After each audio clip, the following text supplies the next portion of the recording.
aliyenisaidia hata kwa hii, aliyenisaidia kwa ndugu ndiye atakayenisaidia kwa huyu, aliyenisaidia kwa mataifa yalipokuja kupigana nami ndiye atakayenisaidia hata kwa hii. Sasa akasema mtu asisimie anapoongea kitu kama hicho. Basi akasema basi nenda, lakini wakiwa na mashaka. Mtu anayetembea na imani, mtu aliye na ushuhuda wa jana, usimbabaishe Bwana, usimtishie. Wewe usibaki ungemuongezea shida kwamba ila kwa ugonjwa huu utakufa. Lakini kama akikumbuka ya jana, anasema sifi, aliyenisaidia jana ndiye atakayenisaidia.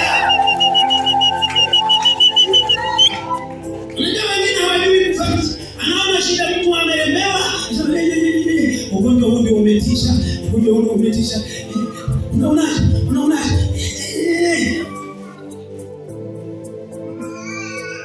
Yaani ukisimama kwenye nafasi ya Mungu, yaani hata ugonjwa ungekuwa mzito kiasi gani, usimsaidie kutetemeka. Inua imani yake. Hata kama unaona ni kama ngumu sana, na washuhudia siku zote.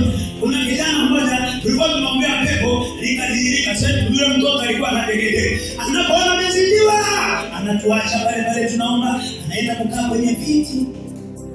Akiona ni kama kidogo hali inaanza inapambazuka, unakuta huyo amekuja na yeye kukemea. Hatuendi hivyo. Hatuendi kwa kuona.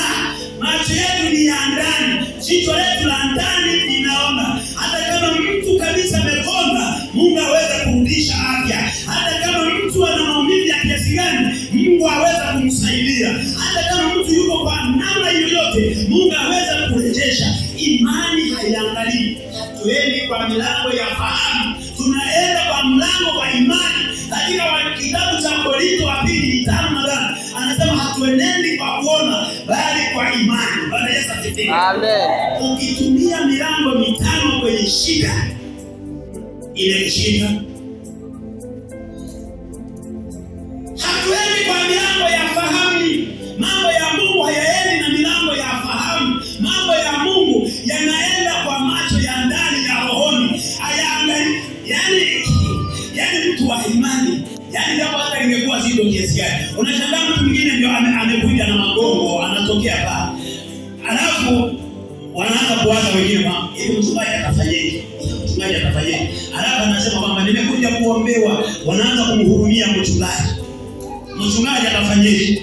Nakwambia mimi hakiwezi kunisumbua chochote. Mtu akija na magongo, nitampa tu imani kwamba Mungu ni yule jana na leo na hata milele. Hajabadilika. Aweza kukusaidia, magongo ukatupa. Siwezi kabisa imani yangu nikasema kwamba hiyo inatisha. Uendake kwa kina Tini Joshua, uendake kwa kina Njeni. Siwezi kuongea kitu kama hicho.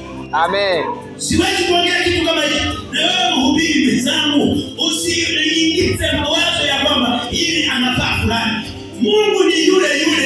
Yaani kama tunasema kwa imani, hiyo imani inaweza kumsaidia yule mtu. Na mtu anapona kwa sababu unamjenga kiasi gani. Kama unamjenga na neno, lazima neno liinue.